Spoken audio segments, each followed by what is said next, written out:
बात उस समय की है जब कौरवों और पांडवों के गुरु द्रोणाचार्य थे जो सभी राजकुमारों को शिक्षा देते थे। एक दिन गुरु द्रोणाचार्य ने अपने सभी शिष्यों की परीक्षा लेने का मन बनाया और इसके लिए सभी पांडवों और कौरवों को अपने पास बुलाया और कहा कि कल आप सभी की मैं परीक्षा लूंगा और देखूंगा कि अब तक कौन क्या सीखा। इसके लिए सभी कल सुबह तैयार रहे तो सभी ने आज्ञा पूर्वक गुरु की आज्ञा मान ली। अगले दिन सुबह होने सभी राजकुमार गुरु द्रोणाचार्य के साथ बगीचे में एकत्रित हुए तो गुरु द्रोणाचार्य ने एक पेड़ की डाल पर मिट्टी की बनी एक चिड़िया रख दी और फिर गुरु द्रोणाचार्य ने इशारा करते हुए कहा कि अब आप सभी राजकुमारों को एक एक करके इस चिड़िया की आंख में निशाना लगाना है और जो भी राजकुमार निशाना लगाने में सफल होगा उसे विजयी घोषित किया जाएगा। इसके बाद गुरु द्रोणाचार्य ने एक एक करके सभी राजकुमारों से पूछा कि आप सबको क्या दिखाई दे रहा है। तो किसी ने कहा कि मुझे तो चिड़िया दिखाई दे रही है, तो किसी ने कहा कि मुझे पेड़ दिखाई दे रहा है और किसी ने कहा कि मुझे पेड़ पर चिड़िया और पूरा आकाश भी दिखाई दे रहा है।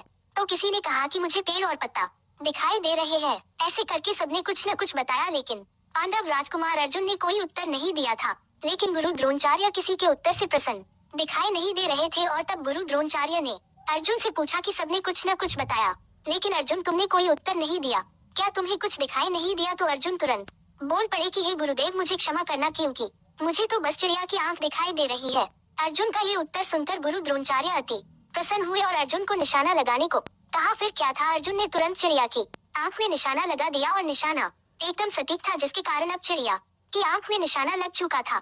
जिसके बाद गुरु द्रोणाचार्य ने प्रसन्न होकर अर्जुन को गले लगा लिया और विजयी घोषित किया और सभी राजकुमारों को समझाया कि हमने शुरू में ही कहा था कि चिड़िया की आंख में निशाना लगाना है, तो सबको चिड़िया की आंख पर ही ध्यान देना चाहिए। लेकिन सबने अपना ध्यान कहीं और लगा लिया, इसलिए सभी अपने लक्ष्य से चूक गए। इसलिए सबको हमेशा अपने लक्ष्य पर ध्यान देना चाहिए, तभी आप विजयी होंगे। कहानी से शिक्षा। तो देखा आपने किस प्रकार सभी राजकुमारों ने अपना ध्यान कहाँ कहाँ लगा दिया, जिसके चलते वे अपने बताए गए लक्ष्य को भी ना पा सके। ऐसा हम सबके साथ होता है कि हम जानते हैं हमें क्या करना है या हमें अपने जीवन में क्या हासिल करना है, लेकिन अपना ध्यान कभी भी अपने लक्ष्य पर केंद्रित नहीं कर पाते हैं, जिसके कारण हम अपने लक्ष्य को जानते हुए भी अक्सर भूल जाते हैं।